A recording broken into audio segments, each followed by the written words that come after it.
Bienvenue dans le 7 minutes. Au sommaire de cette édition, le Conseil national des droits de l'homme a organisé la première session de son mécanisme d'échange CNDH Média qui vise à promouvoir un journalisme responsable et respectueux des droits de l'homme. L'artiste portraitiste Mylène Hamon a lancé un défi pour battre un record au Guinness World Record en réalisant 150 portraits en 120 heures. Et l'Union des fédérations ouest-africaines de football a organisé un atelier de formation à l'intention des responsables des médias des fédérations membres.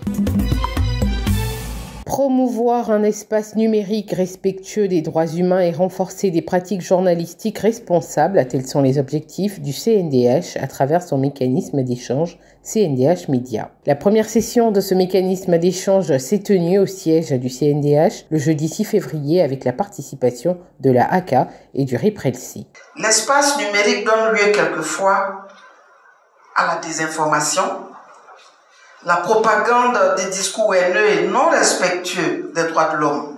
Les journalistes, en tant qu'acteurs clés de la diffusion de l'information, se retrouvent au centre de cette dynamique, tant leur responsabilité dans la production de contenu éthique et fiable est essentielle pour garantir le respect des droits de l'homme dans l'espace numérique. Les thématiques abordées portaient sur les limites de la législation et la régulation des plateformes numériques, notamment les contenus produits par des internautes en dehors de la Côte d'Ivoire, l'engagement pour un journalisme éthique et responsable à l'ère du numérique, ainsi que la protection des droits humains dans l'espace numérique, défis et responsabilités. Ces enjeux ont été développés par la ACA, le REPRELSI et le CNDH au profit des journalistes. Nous avons été instruits sur des sujets assez importants quand même pour les journalistes que nous sommes. Il s'agit notamment de faire très attention à l'information qui est diffusée. Parce qu'aujourd'hui, l'information diffusée sur les réseaux sociaux n'est pas très souvent vérifiée. Et cette information, si elle est prise au premier degré, elle peut créer plus de mal que de bien. Donc en tant que journaliste, nous avons cette responsabilité de pouvoir vérifier les faits. Avant de les diffuser, nous devons chaque fois avoir un petit recul face à l'information qui est diffusée, surtout l'information numérique. Le mécanisme d'échange entre le CNDH et les professionnels des médias qui intervient tous les 2 mois est une occasion mise à profit par le CNDH pour passer en revue l'actualité et les préoccupations de la presse, ainsi que la situation des droits humains en Côte d'Ivoire. Dans le cadre de l'extension de la couverture maladie universelle, la Caisse nationale d'assurance maladie mise sur les syndicats pour renforcer la sensibilisation et favoriser l'adhésion des populations. À cette fin, elle a récemment organisé une formation à l'attention des responsables syndicaux du pays afin de les informer sur le fonctionnement de la CNI. Nous devons jouer pleinement notre rôle dans l'accompagnement de cet outil précieux qui va, in fine, permettre aux Ivoiriens d'augmenter l'espérance de vie, pouvoir permettre aux travailleurs de travailler dans de très bonnes conditions, de se soigner, de soigner leur famille, de faire des économies. C'est des personnes qui sont très écoutées au niveau de la population et justement, on a besoin de leur concours pour que notre message passe. Grâce à cette alliance stratégique, la CMU vise à accroître son taux de couverture et à garantir un accès réel aux soins de santé pour tous. Tous avec Mylène Hamon, un slogan largement salué par le public ivoirien. Ils sont nombreux à répondre à l'appel au soutien à l'artiste portraitiste dans son défi pour le record Guinness des Arts lancé le 5 février dernier. Sous le thème « La Côte d'Ivoire en portrait » pour ce Guinness des Arts, Mylène Hamon devait réaliser 150 portraits en 120 heures de travail du 5 au 10 février 2025.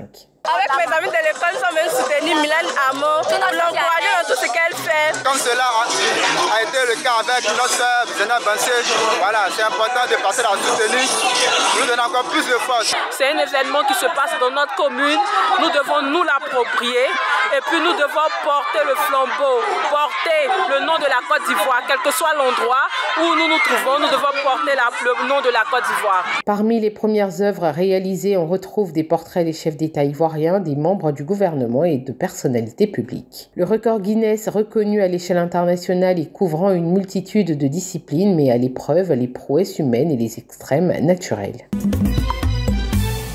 L'Union des fédérations ouest-africaines de football a lancé le mardi 4 février 2025 un atelier de renforcement des capacités destinée aux responsables des médias des fédérations membres. Cette session de formation s'est déroulée au siège de l'Union à Cocody en présence du président de la Fédération ivoirienne de football. Les participants venus du Bénin, du Burkina Faso, du Ghana, du Niger, du Nigeria, du Togo et de la Côte d'Ivoire ont bénéficié de 3 jours d'échange et de formation. L'objectif de cet atelier était de permettre aux responsables des médias de maîtriser les techniques du numérique, mais surtout de développer des aptitudes et des compétences pour relever les défis de la communication au sein des fédérations. La formation, elle est vraiment très importante dans l'administration. Vous savez, moi, je suis un administrateur et avoir les personnes compétentes pour pouvoir, c'est-à-dire travailler pour nos fédérations, c'est vraiment très important. Et surtout, médias, tout ce qui est communication digitale, vraiment, elle est vraiment très importante. Je pense que c'est bien arrivé. C'est la première formation de l'UFOA. Ça n'a jamais été organisé dans toute l'histoire de l'UFOA. Donc, vraiment, je pense qu'elle est la bienvenue. Donc, pour moi, je voudrais féliciter donc l'UFOA pour cette initiative. Le football étant un secteur qui suscite beaucoup de passion, il est fondamental que les responsables des entités, des fédérations que nous sommes, soient bien formés, bien outillés et capables donc de faire face à leurs responsabilités tant que cela sera nécessaire. L'idée ici, c'est de les emmener à comprendre d'abord l'écosystème de la communication digitale et avec un focus sur les réseaux sociaux, justement, comprendre un peu les mécanismes, comprendre un peu l'intérêt, comprendre un peu les subtilités et surtout aussi les emmener à pouvoir asseoir une véritable stratégie autour justement de cet outil-là.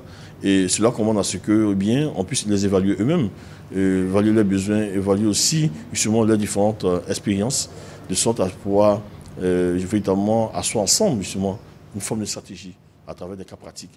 Cet atelier fait partie de la volonté de la CAF Zone Ouest B de promouvoir une communication institutionnelle plus dynamique et en phase avec les défis actuels du sport en Afrique de l'Ouest. C'est la fin de cette édition. Merci de l'avoir suivi. L'information continue sur 7info et sur www.7info.ci.